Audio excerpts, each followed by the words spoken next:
Y hace unos domingos yo había hablado, hermanos, de 3 caminos sin salida hacia la salvación. Caminos que para muchos parecen correctos, pero su final es camino de muerte. Caminos que no conducen a la salvación. Y hoy quiero hablarles también de 3 muros.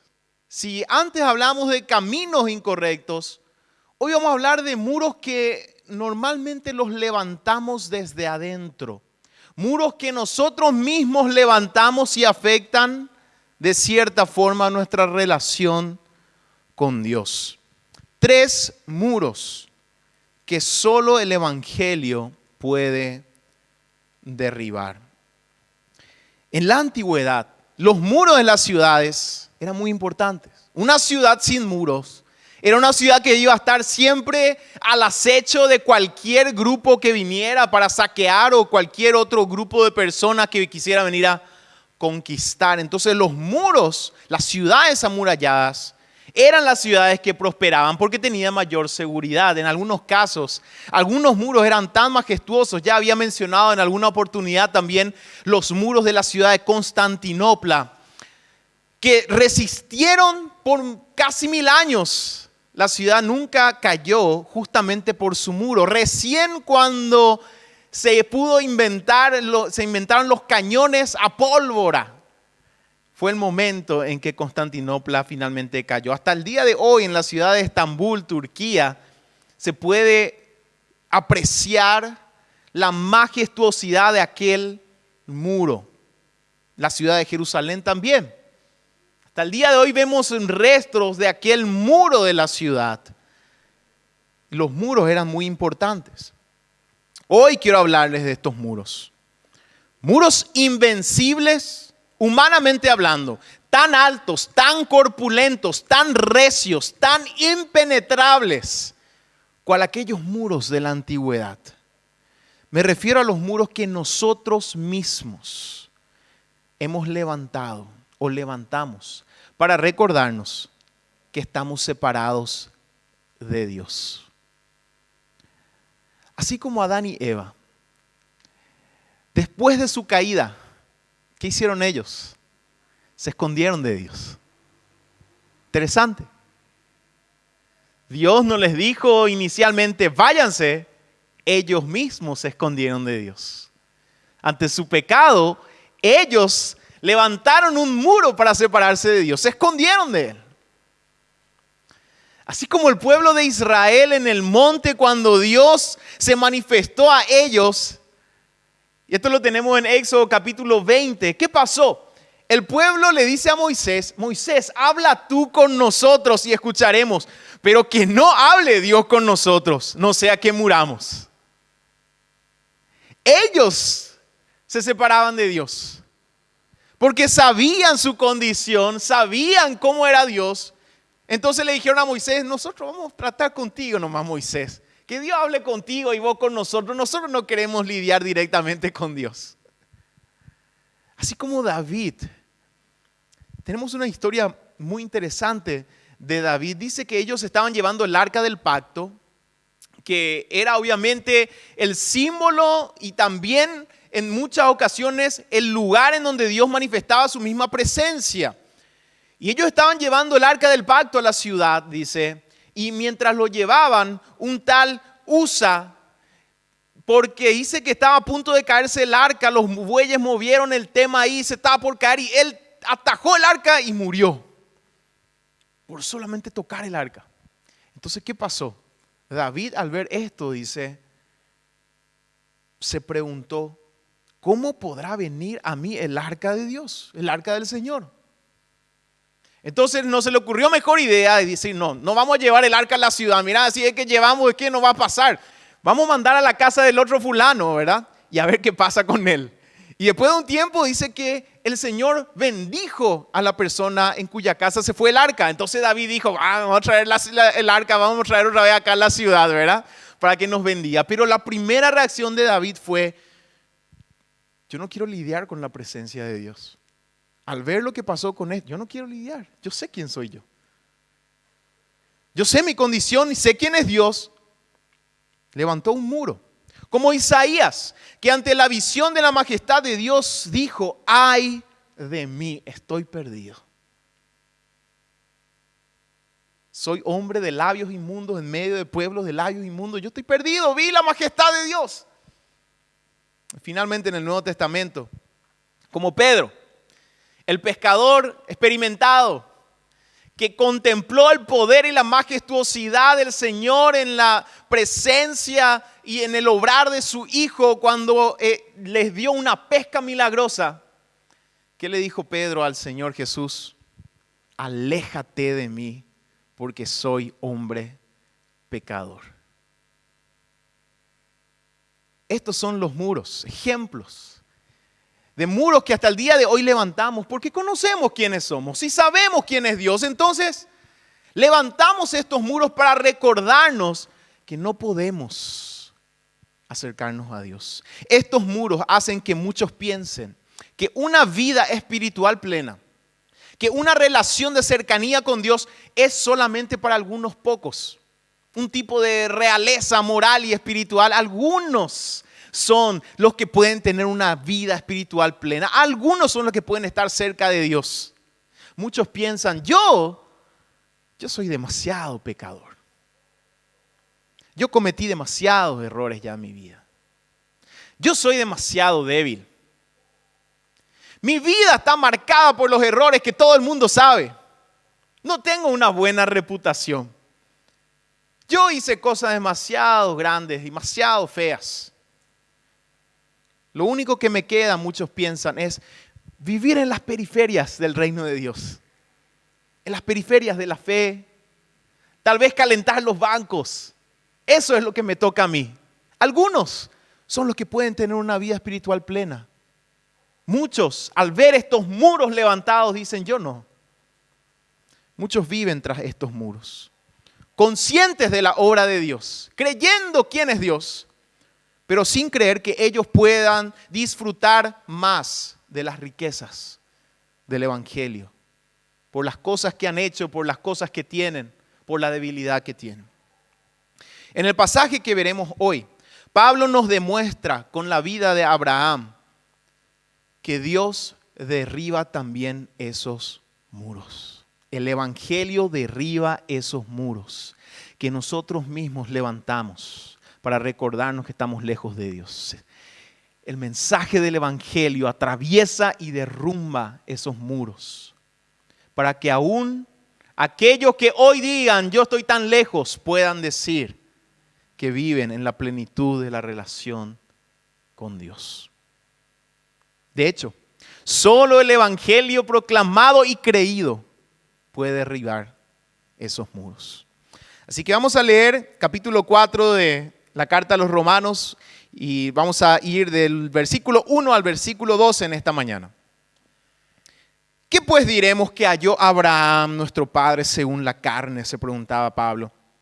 Porque si Abraham fue justificado por las obras, tiene de qué gloriarse,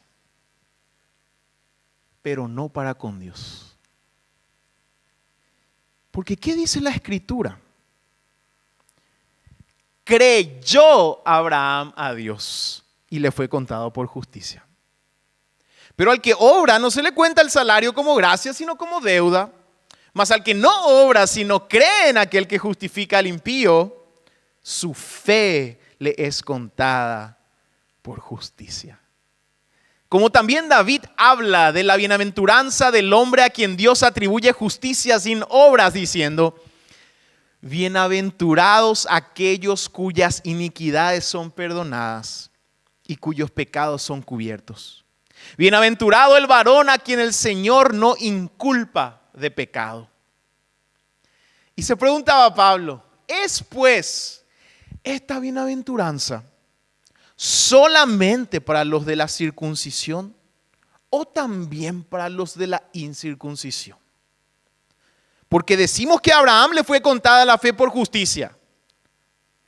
¿Cómo pues le fue contada?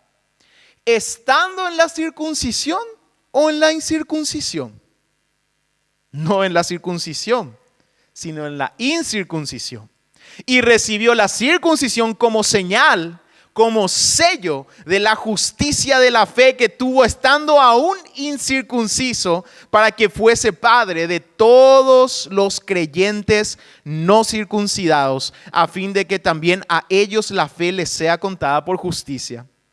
Y padre de la circuncisión para los que no solamente son de la circuncisión, sino que también siguen las pisadas de la fe que tuvo nuestro padre Abraham antes de ser circuncidado. Hasta aquí leemos la palabra del Señor.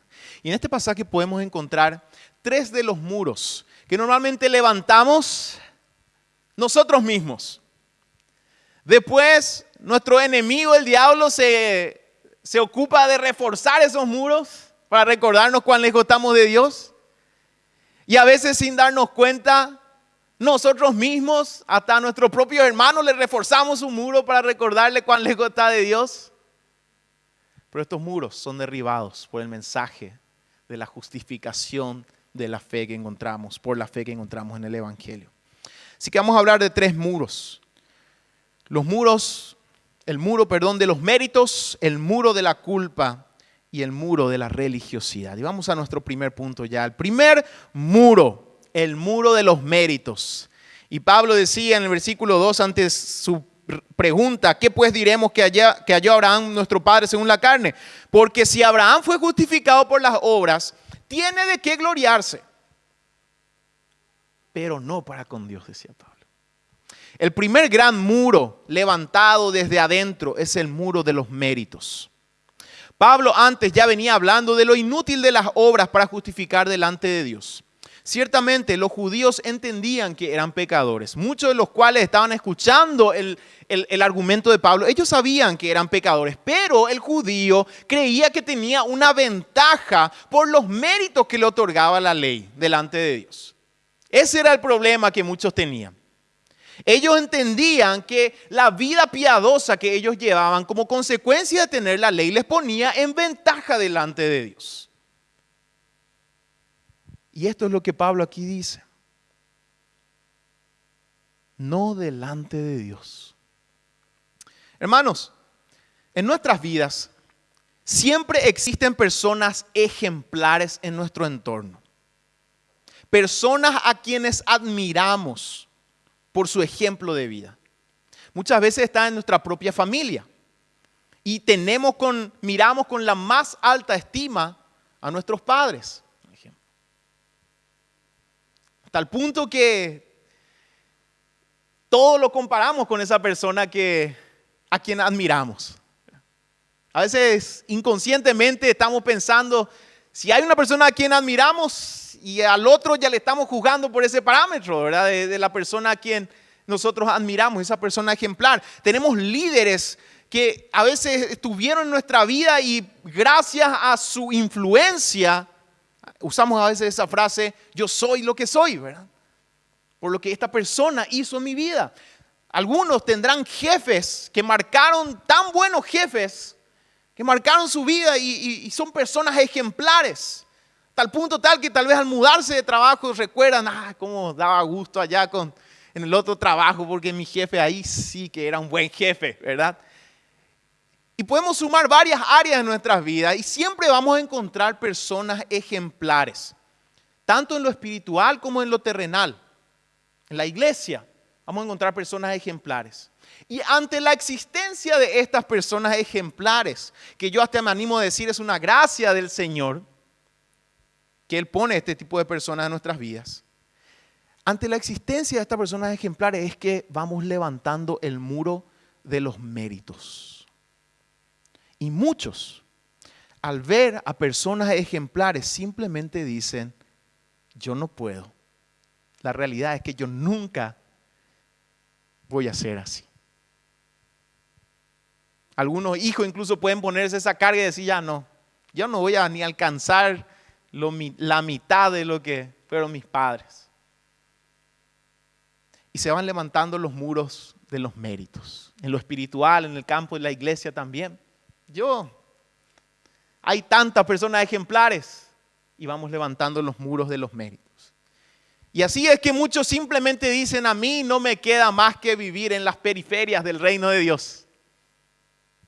Tal vez haciendo un poquito, ayudando algo sin tener que involucrarme mucho, porque yo no puedo. Yo no soy como esas personas ejemplares. Los líderes religiosos en el pueblo judío, antes de la venida de Cristo y también especialmente durante su ministerio, se encargaron de reafirmar y reforzar esos muros de los méritos. El encuentro del Señor Jesús con el joven rico es muy interesante. El joven rico, o también puede ser traducido el joven gobernante, es decir, era una persona que aparte de su riqueza material, era una persona preponderante en la sociedad. Y cuando él le comienza a hablar con Jesús, lo primero que le dice, yo la ley guardé de pequeño, de niño, guardé la ley. Entonces, ¿qué pasó? Conocemos la historia, ¿verdad? El Señor le dice, deja todo lo que tenés, dale a los pobres, vení, seguime. Y él se fue triste, dice la palabra, porque tenía muchas riquezas. Y el Señor Jesús dice su famoso discurso, ¿verdad? Es más fácil que un camello entre por el ojo de una aguja, que un rico entre en el reino de los cielos. Y lo que es interesante es la reacción de los discípulos después de que Jesús haya dicho esto. En Mateo capítulo 19, 25 dice la palabra, sus discípulos oyendo esto, se asombraron en gran manera.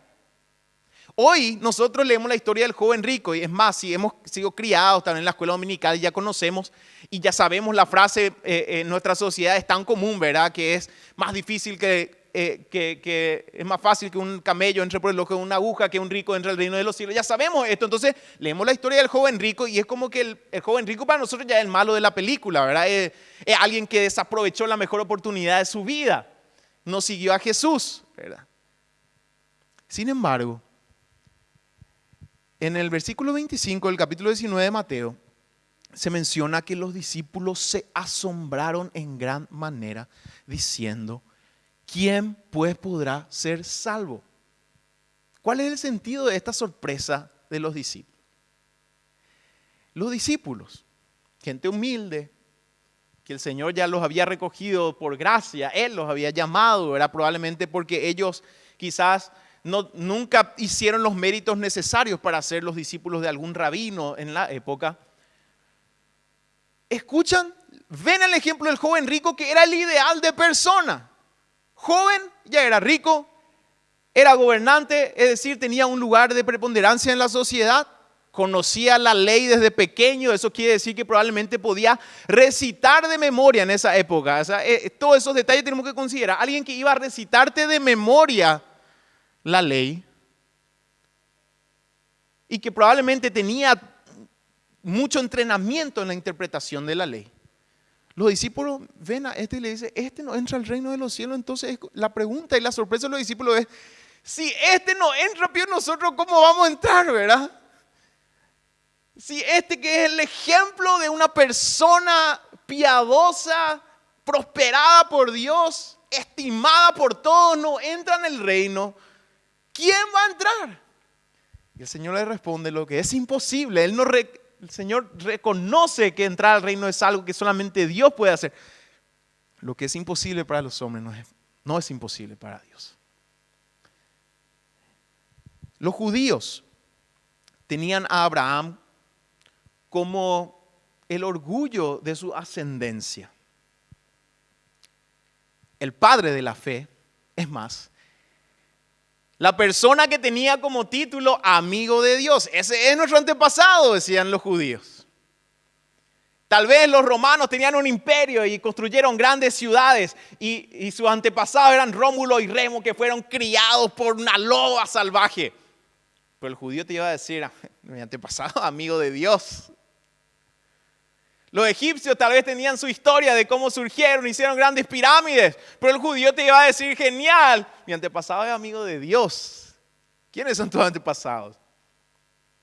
Nuestro padre Abraham, amigo de Dios. Ese era el orgullo de los judíos, hasta el día de hoy quizás.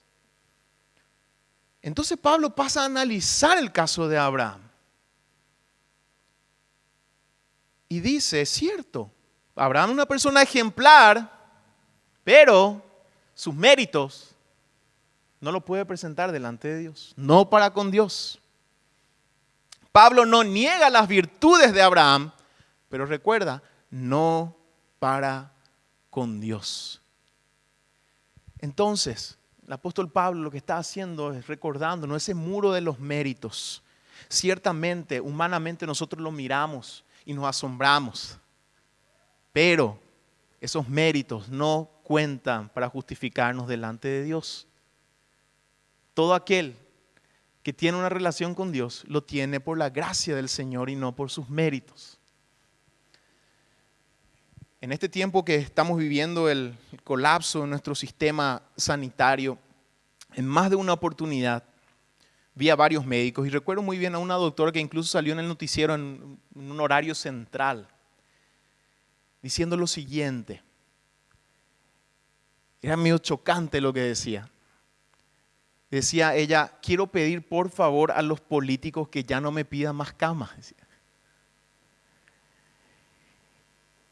Y esto es un poco triste y al mismo tiempo curioso también, en el sentido de que desnuda un poco que ese siempre fue el sistema de nuestro país, que se llama el país de los amigos, ¿verdad? De los contactos.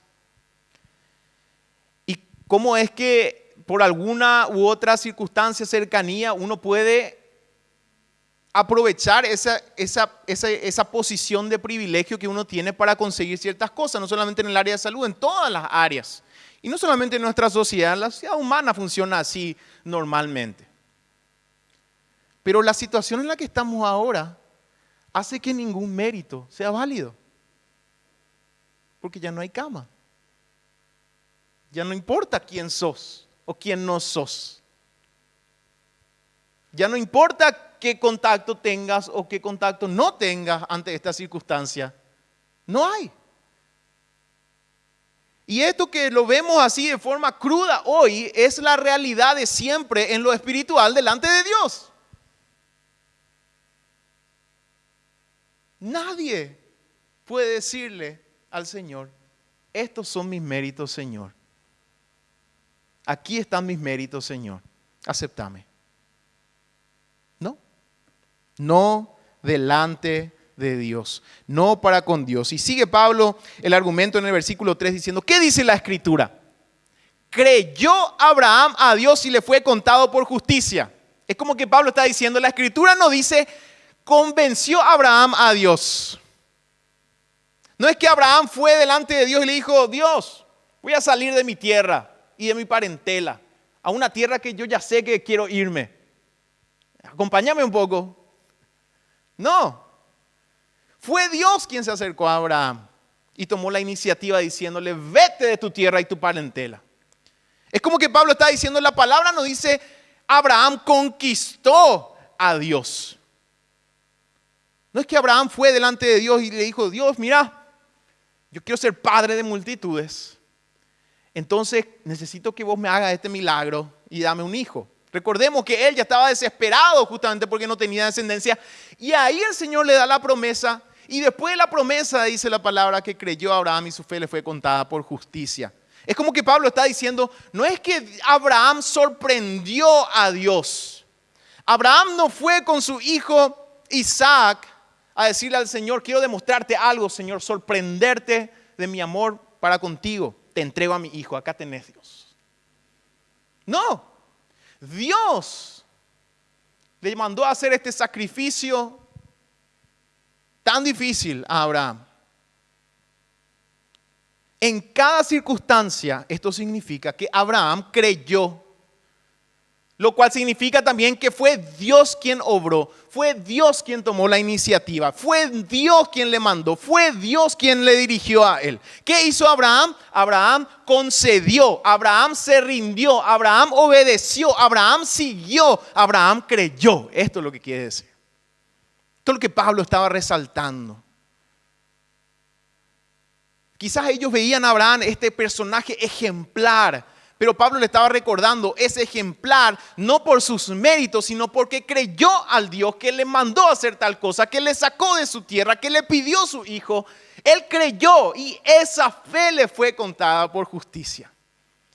Y sigue el argumento en el versículo 4 y 5 Pablo diciendo, al que obra no se le cuenta el salario como gracia, sino como deuda. Mas al que no obra, sino cree en aquel que justifica al impío, su fe le es contada por justicia. En otras palabras, vamos a hacernos la pregunta, ¿Dios le debía algo a Abraham? Si el muro de los méritos tiene lugar, entonces tenemos que hablar así, como que Dios nos debe algo. Obviamente nadie puede decir esto, por lo cual ese muro es derribado por la verdad de Dios.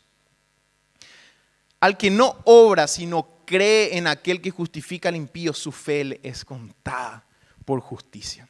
Queridos hermanos, amigos, cuando pienses en el muro de los méritos y veas a aquellas personas ejemplares, tanto en lo espiritual como en lo terrenal, recordá esto, tenés que pensar, ¿Dios le debe algo a esa persona ejemplar? Yo que hoy me alejo de Dios porque veo los méritos de otros y no veo nada en mí, tengo que hacerme la pregunta, ¿Dios le debe algo a esa persona que tiene méritos, desde mi perspectiva, llena de méritos? ¿Le debe algo? Y la respuesta va a ser no. Hasta la persona más ejemplar, Dios no le debe nada. Así que, probablemente, aquella persona ejemplar a quien ves, le ves con una vida espiritual firme. Si es real, no es porque tiene más fuerzas ni porque tiene más méritos, sino probablemente ves eso en su vida porque él creyó. Ves eso en su vida porque él obedeció cuando Dios obró en su vida. Ves eso en su vida porque él se rindió a su Señor. Nosotros vemos personas ejemplares y pensamos, parece que es su propia obra. Más bien tenemos que entender, a la luz de lo que Pablo está enseñando, si vemos una persona ejemplar en la fe, en la vida, tenemos que ver una persona que creyó a Dios. Y estamos viendo en su vida la marca del obrar de Dios, no sus méritos. Entonces ese primer muro de los méritos cae, se derrumba ante la verdad del Evangelio del Señor. Y vamos a nuestro segundo muro del cual vamos a hablar hoy. Tal vez el muro más alto que tenemos. El muro de la culpa. Versículo 6 al 8. Como también David habla de la bienaventuranza del hombre a quien Dios atribuye justicia sin obras, diciendo, bienaventurado aquellos cuyas iniquidades son perdonadas y cuyos pecados son cubiertos. Bienaventurado el varón a quien el Señor no inculpa de pecado. Pablo relaciona también el caso del rey David, porque estas son palabras del rey David en el Salmo número 32. La culpa es otra de las grandes barreras, los grandes muros que se levantan en nuestra relación con Dios. Entendamos algo primero. Dios es santo. Dios aborrece el pecado. El pecado destruye vidas, destruye familias, tiene consecuencias horrendas. Pero lo que el Evangelio nos enseña es que el pecado no tiene la última palabra. Nadie puede decir, yo estoy bien con Dios porque no he pecado tanto. Más bien, lo que la palabra dice es, en 1 Juan 1, 8 al 9, si decimos que no tenemos pecado, nos engañamos a nosotros mismos y la verdad no está en nosotros. Si confesamos nuestros pecados, Él es fiel y justo para perdonar nuestros pecados y limpiarnos de toda maldad. Más bien lo que podemos decir es con David, feliz aquel cuyos pecados son perdonados, bienaventurado. La culpa es el muro del cual el enemigo nos quiere recordar constantemente. Como le estaba diciendo, la culpa es un muro que nosotros levantamos después de nuestro pecado casi naturalmente. Enseguida levantamos el muro de la culpa. Después viene nuestro enemigo y le refuerza otra vez ese muro, le levanta un poquito más. Recordándonos cuando caemos, resbalamos, viene nuestro acusador a decirnos, ni se te ocurra acercarte a tu Dios después de lo que hiciste. Y después el enemigo también incluso pone en el corazón de nuestros propios hermanos a veces, ¿verdad? Ni se te ocurra. Alejate un buen tiempo de Dios. El muro de la culpa, como le estaba diciendo, a veces se levanta tan alto que ni podemos ver el tope. Pero ¿qué nos dice la palabra? Escucha bien esto. Primera de Juan, capítulo 2, versículo 1. Hijitos míos, estas cosas os escribo para que no pequéis. Y si alguno hubiese pecado, abogado tenemos para con el Padre, a Jesucristo el justo. Aquel que no tiene a Cristo en su vida, siempre va a estar ahí enfrente de él el muro de la culpa, porque no tiene abogado. Pero el que tiene a Cristo en su vida, la culpa no va a tener poder sobre él, porque abogado tiene delante del Señor. Y aunque el mejor fiscal del mundo, que es el enemigo, vaya a acusarnos delante del Padre, no va a poder contra el mejor abogado, que es nuestro Señor Jesucristo, quien va a decir: genial tu acusación, fiscal, pero su culpa está pagada. Su deuda ya no existe. Y sus deudores han sido expuestos en la cruz del Calvario. Y nuestro abogado va a decirle al fiscal acusador: andate, porque él está limpio. Y también el Señor, después de contar una parábola en Lucas capítulo 5, versículo 7, decía: os digo que así habrá más gozo en el cielo por un pecador que se arrepiente que por 99 justos que no necesitan de arrepentimiento. Esto, mis queridos hermanos, es siempre real, incluso para el creyente que cae. Cuando venís delante del Señor en arrepentimiento, hay fiesta en el cielo. El enemigo quiere hacerte pensar lo contrario. Pecaste, te arrepentiste y el enemigo te dice: no, en los cielos hay un velorio porque fallaste. Pero en el Evangelio nosotros encontramos algo totalmente diferente. Aquel Hijo de Dios que ha caído y se rinde delante de su Dios y es liberado por la acción de su abogado, hay fiesta cada vez que de corazón venimos arrepentidos delante del Señor. Cada vez. Esto no es solamente cuando recién creemos, esto es real siempre en nuestras vidas. El corazón arrepentido produce fiesta en los cielos. Siempre. Que el muro de la culpa no te detenga para disfrutar de la presencia y de la vida plena del Dios perdonador. Y vamos a nuestro último muro y vamos terminando. El muro de la religiosidad. Pablo se preguntaba en el versículo 9: ¿es pues esta bienaventuranza del perdón de Dios solamente para los de la circuncisión o también para los de la incircuncisión? Porque decimos que a Abraham le fue contada la fe por justicia. Y después él va en el argumento: ¿y cuándo se le contó por justicia su fe a Abraham? ¿Ya era circuncidado o no? Con esto él ya termina su argumento, ¿verdad? Porque todos sabían que Abraham creyó al Señor antes de la circuncisión y la circuncisión le fue dada como señal de esa justicia que viene por la fe. ¿Qué es la religiosidad? ¿A qué me refiero con este término y este muro que se levanta? La religiosidad tiene que ver con aquellas marcas externas que separan a las personas en categorías.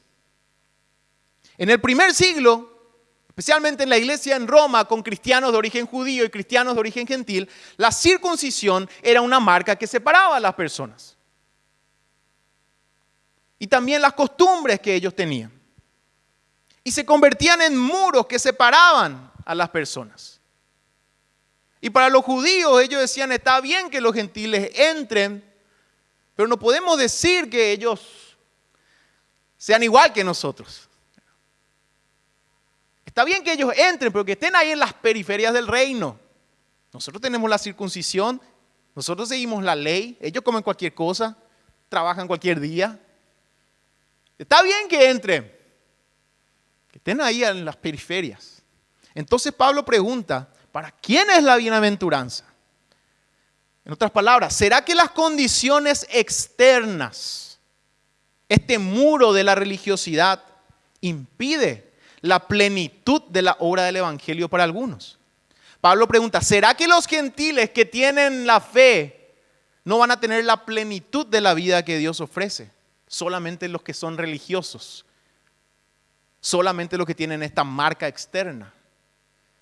Y entonces les recuerda que Abraham fue justificado por la fe antes de la circuncisión. Hoy en día, mis queridos hermanos, consciente o inconscientemente, nosotros levantamos esta misma muralla y dejamos que las marcas externas a veces determinen cómo nosotros consideramos a alguien. Y decimos, bueno, bienaventurado el que tiene estas marcas externas. Los demás van a entrar, pero no son tan bienaventurados. Es como que tenemos que preguntarnos hoy, esta bienaventuranza del perdón inmerecido de Dios es solamente para los casados y no para los divorciados. Es solamente para las madres ejemplares y no tanto para las madres solteras. Es solamente para los padres ejemplares y no para los padres con errores. Es solamente para el marido perfecto y no para el marido que tropieza. Es solamente para la esposa perfecta y no para la esposa que tropieza. Es solamente para el hijo perfecto y no para la oveja negra de la familia, para el hijo mayor y no para el hijo pródigo. Esta bienaventuranza es solamente para los buenos administradores o es también para aquellos que están metidos y sumidos en deudas. Es solamente para los amables y no para los que ya pecaron con su lengua. Es solamente para los de buena familia. ¿O es también para aquellos que tienen una familia disfuncional? Es solamente para los que se guardaron para el matrimonio y no para los que fallaron en esto. Es solamente para los limpios y no aquellos que ya están marcados por las drogas. Es solamente para los de la derecha y no para los de la izquierda. Es solamente para los conservadores y no para los más liberales. Es solamente para los naturalistas y no para los artificiales. Es solamente para los inteligentes y no para los negacionistas. Fíjense, hermanos, las marcas externas nosotros constantemente usamos para dividir a las personas. Y aunque reconocemos que la gracia es para todos, sin darnos cuenta decimos, esa marca externa me hace a mí más bienaventurado que aquel que externamente ya está marcado, ya está manchado. Pablo recuerda que la circuncisión no fue sino la señal de la fe. Queridos hermanos, las marcas y manchas externas no afectan la bienaventuranza de aquel que recibe el perdón de Dios. Y aquellos con manchas y marcas externas que reciben el perdón de Dios no son ciudadanos de segunda categoría en el reino de los cielos. Tienen la plenitud del obrar del evangelio en su vida también. Y este es el evangelio. Sea cual sea la situación en la que estés hoy, sea cual fuese tu marca externa, si confesamos nuestros pecados, Él es fiel y justo para perdonar nuestros pecados y limpiarnos de toda maldad.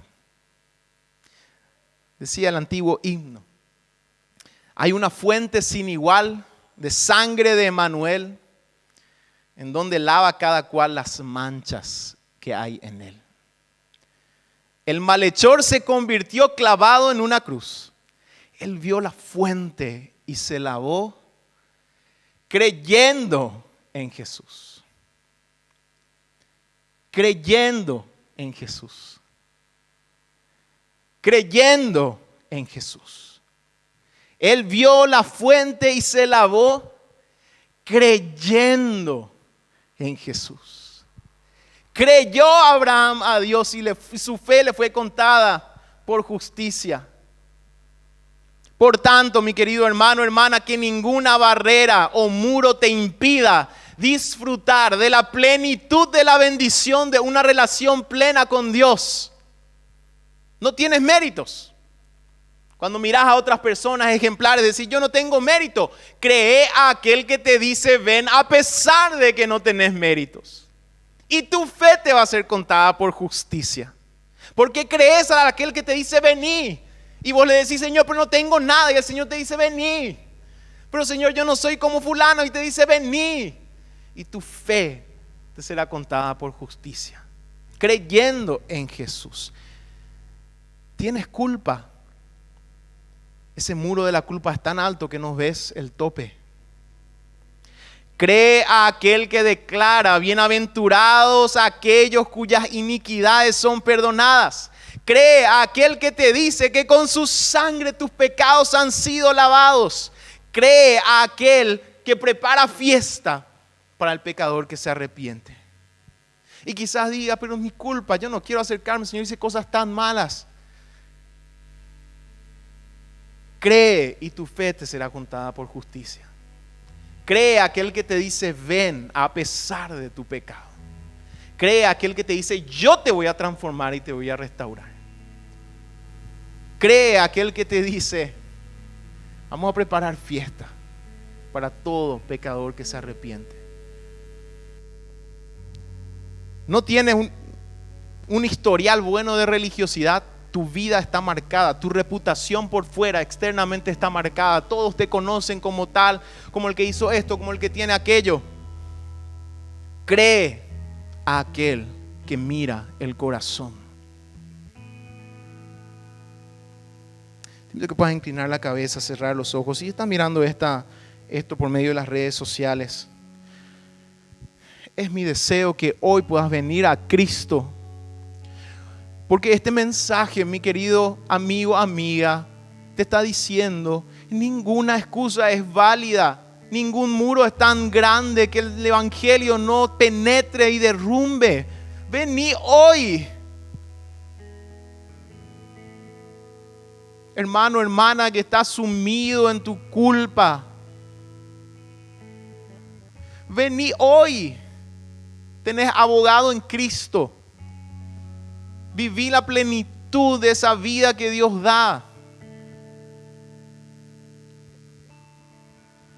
Quizás decís, yo no tengo méritos. Y el Señor te dice, ven a pesar de que no tenés méritos. Quizás decís, yo tengo mucha culpa. El Señor te dice, yo limpio tu culpa. Quizás decís, yo estoy marcado externamente. El Señor te dice, yo miro el corazón, vení, que hoy sea el día. Que puedas entregar tu vida y dejar que Dios sea quien obre. Y tu fe te será contada por justicia. Creyendo en Jesús.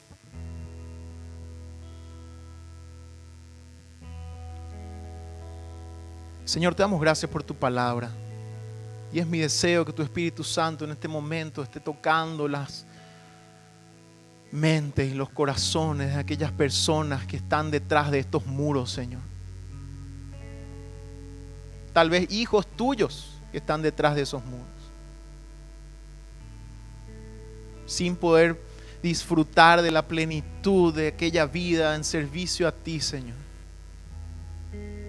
Por la falta de mérito, o por el exceso de culpa, o por las marcas externas.